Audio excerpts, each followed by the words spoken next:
আল্লাহ ভুল করছি, আল্লাহ মাফ করে দাও, ক্ষমা করো। আমি ক্ষমা চাইতেছি, কিন্তু আমি ক্ষমা করি না আরেকজনকে।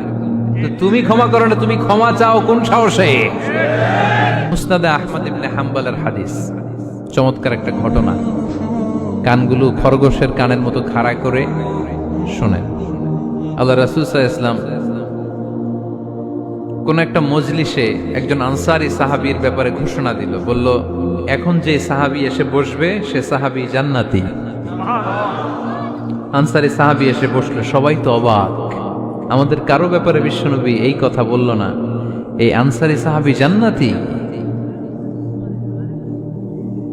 আবার কয়েকদিন পরে আরেকটা মজলিসে বিশ্বনবী আবার ঘোষণা দিলেন, এই মুহূর্তে এমন একজন সাহাবী এসে এইখানে বসবে, এই সাহাবীটা জান্নাতি।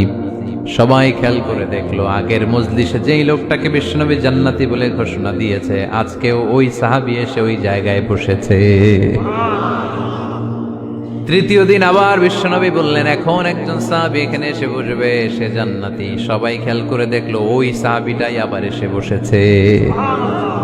সবাই অবাক, কি আজীব, কি আছে এই সাহাবীর মধ্যে, যে সাহাবীর ব্যাপারে খুব বিশ্বনবী তিনবার ঘোষণা দিলেন যে সে জান্নাতি।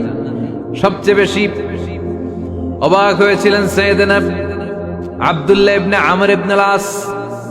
মনে মনে ভাবলেন, এটা তো চারটেখানে কোনো কথা না, বিশ্বনবীর অ্যানাউন্সমেন্ট। দুনিয়ার বুকে বিশ্বনবী তিনবার এই আনসারী সাহাবীকে জান্নাতি বলে ঘোষণা দিয়েছে, নিশ্চয়ই এই সাহাবীর এমন বিশেষ কোন আমল আছে, এমন বিশেষত্ব আছে যেটা আমাদের মধ্যে নাই। যেমন করেই হোক এই সাহাবীর ভেতরের সব খবর আমার জানতে হবে। সাইয়েদনা আব্দুল্লাহ ইবনে আমর ইবনে আস একবার পরিকল্পনা করে ওই সাহাবীর বাড়িতে চলে গেলেন, যে বললেন, ভাই আমার আব্বার সাথে কয়েকদিন ধরে ঝগড়া, আমার ঘরে থাকতে মন চাচ্ছে না, তোমার বাসায় মেহমান হয়ে এসেছি, যদি তুমি অনুমতি দাও তোমার বাড়িতে 3 দিন মেহমান হয়ে আমি থাকতে চাই। কয়দিন? শুনতেছেন? বুঝতেছেন? কষ্ট হচ্ছে না তো? ওই আনসারী সাহাবী বলে, আহলান ওয়া সাহলান, খুশ আমদেদ, এ আমার সৌভাগ্য, আমার মেহমান হয়ে আপনি থাকবেন, আসেন আমার ঘরে থাকেন, এই ঘরে আমি থাকি, আর এই ঘরটা মেহমান হিসেবে আপনারে দিয়ে দিলাম, থাকেন। এবার আব্দুল্লাহ ইবনে আমর ইবনে আস খুব ভালোভাবে ফলো করতে লাগলেন, কখন এই আনসারী সাহাবী কি করে। 1 দিন, 2 দিন, 3 দিন পর্যন্ত ফলো করার পরে সাইয়েদনা আব্দুল্লাহ ইবনে আমর ইবনে আস এমন কোন বিশেষ আমল এই সাহাবীর মধ্যে খুঁজে পায় নাই। 3 দিন গভীরভাবে পর্যবেক্ষণ, অবজারভেশনের পরে বিশেষ কোনো আমল ওনার চোখে পড়ে নাই। এবার 3 দিন পরে তো চলে যাবার পালা, ঠিক কিনা?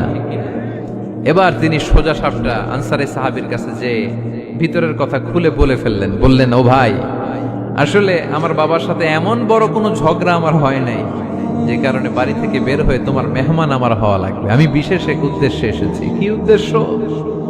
আব্দুল্লাহ ইবনে আমর ইবনে আস এবার বলতে আরম্ভ করলেন, আমরা খেয়াল করেছি 3টা মজলিসে বিষ্ণু ঈসা ইসলাম তোমাকে জান্নাতি বলে ঘোষণা করেছে, তাই আমি জানার জন্য এসেছি তুমি এমন কি আমল করো যে কারণে বিশ্বনবী ঘোষণা দিলেন যে তুমি জান্নাতি। কি এমন বিশেষ আমল আছে তোমার, আমার একটু বলো, আমি ওই আমল করে জান্নাতি হতে চাই। আল্লাহু আকবার। এবার আনসারী সাহাবী মুখ খুললেন, উনি বললেন, ও ভাই আব্দুল্লাহ ইবনে আমর ইবনে আস, এমন কোন বিশেষ আমল আমার নাই। হালাল পন্থায় রুজি করি, ব্যবসা করি, নামাজের সময় নামাজ পড়ি, রাতে এসে ঘুমিয়ে যাই, ফজরের আগ দিয়ে উঠে তাহাজ্জুদ করি, সময় মতো জিকির আজকার করি, কোরআন তেলাওয়াত করি, কিছু দান সদকা করি। সবাই যা করে আমিও তাই করি, স্পেশাল কোনো আমল আমার জীবনে নাই। তবে আব্দুল্লাহ ইবনে আমর ইবনে আস, শুনে রাখো, একটা কাজ আমি প্রতি রাতে করি, হয়তো বা এই কারণেও বিশ্বনবী আমার ব্যাপারে এমন ঘোষণা দিতে পারে। আব্দুল্লাহ বললেন, ও আনসারী সাহাবী, কি কাজ তুমি করো? এবার আনসারী সাহাবী বলতে লাগলেন, প্রতি রাতে যখন আমি আমার বিছানায় ঘুমোতে যাই, আমি কারো ব্যাপারে কোনো রাগ, কোনো হিংসা, কোনো ক্ষোভ অন্তরে নিয়ে ঘুমাতে যাই না। ওই দিন যার সাথে যা হয়েছে সবাইরে মাফ করে দিয়ে মিটমাট করে একটা প্রশান্ত অন্তর নিয়ে আমি বিছানায় ঘুমাতে যাই। ওই দিনে কেউ আমার গালি দিছে, কেউ আমার বকা দিছে, কেউ আমার বিরুদ্ধে মিছিল করছে, উল্টা পাল্টা যে যাই করুক না কেন, আমি কিচ্ছু মনে রাখি না। আবি ইলা ফিরাশি, আমি এমন ভাবে আমার বিছানায় যাই, ওয়ালাইসা ফি কলবি হিকদুন আলা আহাদ, এমন অবস্থায় আমি শুয়ে পড়ি যে আমার হৃদয়ে কারো ব্যাপারে আমার হৃদয়ে কোনো ক্ষোভ নাই, কোনো হিংসা নাই, কোনো অহংকার নাই, সব রাগ ক্ষোভ ভুলে গিয়ে সবাইকে ক্ষমা করে দিয়ে আমি বিছানায় ঘুমাতে যাই। এজন্য বিশ্বনবী এই সাহাবীকে তিনটা মজলিসের ভরা মজলিসের মধ্যে জান্নাতি বলে ঘোষণা করেছে। এই হাদিস থেকে শিক্ষা হলো, আমরাও যদি প্রতি রাতে বিছানায় ঘুমোতে যাওয়ার আগে সবাইরে মাফ করে দিয়ে মনের যত ক্ষোভ জ্বালা যন্ত্রণা আছে সব ভুলে যে বিছানায় ঘুমাতে পারি, এই সাহাবীর মতো আমাদেরকেও জান্নাতি হিসেবে কবুল করবে কে? পারবেন আজকে থেকে? বিছানায় যাওয়ার আগে কি করবেন? আজকে সবাইরে মাফ করে দেব। যে আমার উপর জুলুম করছে ওই বিচার আল্লাহ করবে। কে কি বললো ওটা দেখার দরকার নাই। কারো ব্যাপারে কোনো ক্ষোভ, কোনো তিক্ত অভিজ্ঞতা, জ্বালা যন্ত্রণা অন্তরে রাখবেন? রাখলে লাভ না লস? এটা আরো জ্বালা দিবে আমাদের, এটা আরো ভেতর থেকে কষ্ট দিবে। It will burn me inside, ভিতরে জ্বালিয়ে পুড়িয়ে শেষ করে দিবে। এগুলো বয়ে বেড়াতে চাই না আমি সব মাফ করে দিতে চাই। চিল্লায় বলো ঠিক কিনা? এজন্য আল্লাহ বললেন, আমার মুত্তাকিন বান্দাদের 3 নাম্বার বৈশিষ্ট্য, তারা অন্যের প্রতি রাগ ক্ষোভ অন্তরে পুষে রাখে না। অন্তরে রাগ ক্ষোভ জ্বালা পেলে পুষে রাখে না, বরং সবাইকে মুত্তাকি বান্দারা ক্ষমা করে দেয়। পারা যাবে? কি করবেন? ক্ষমা করব। কি করবেন? আল্লাহ আমাদেরকে ক্ষমা করুক, এটা আমরা চাই কি চাই না? আল্লাহ আমাদেরকে ক্ষমা করুক এটা আমরা চাই, কিন্তু আমরা আমাদেরকে ক্ষমা করতে পারি না। যদি আল্লাহর কাছে ক্ষমা পেতে চান তাহলে আগে নিজেরা নিজেদেরকে ক্ষমা করে দেন। আল্লাহ ভুল করছি, আল্লাহ মাফ করে দাও, ক্ষমা করো। আমি ক্ষমা চাইতেছি কিন্তু আমি ক্ষমা করি না আরেকজনকে। তো তুমি ক্ষমা করো না, তুমি ক্ষমা চাও কোন সাহসে? মা যাদাল্লাহু আবদান বিআফবিন ইল্লা ইজ্জান। আল্লাহর হাবিব ফরমান, কোন বান্দা যদি অন্য বান্দারে ক্ষমা করে দেয় আল্লাহ ওই বান্দার মর্যাদা বাড়িয়ে দেয়। ওয়া ইন তা'ফু ওয়া তাসফাহু ওয়া তাগফিরু ফাইন্নাল্লাহা গফুরুর রহিম। তুমি যদি অন্যরে মাফ করে দাও, তুমি যদি অন্যের ভুল ক্ষমা করে দাও, তোমার ভুলগুলো ক্ষমা করে দিবে কে? আল্লাহুম্মা ইন্নাকা আফুন কারীম। কদরের রাত্রে আমরা পড়ি, আল্লাহ তুমি ক্ষমাশীল, তুহিব্বুল আফওয়া, ক্ষমা করাকে তুমি ভালোবাসো। ফাআফু আন্নি, আল্লাহ তুমি আমারে ক্ষমা করে দাও। আল্লাহর ক্ষমার জন্য দিনরাত চোখের পানি ছেড়ে আমরা কাঁদি, কিন্তু অন্যরে ক্ষমা করতে চাই না। কথাটা বুঝতে পারছেন? আমরা আল্লাহর ক্ষমা চাই, কিন্তু আমরা আমাদেরকে ক্ষমা পেতে হলে আগে ক্ষমা পেতে হলে আগে ক্ষমা। মনে থাকবে তো? আমরা আসলে অতীতকে বয়ে বেড়াই,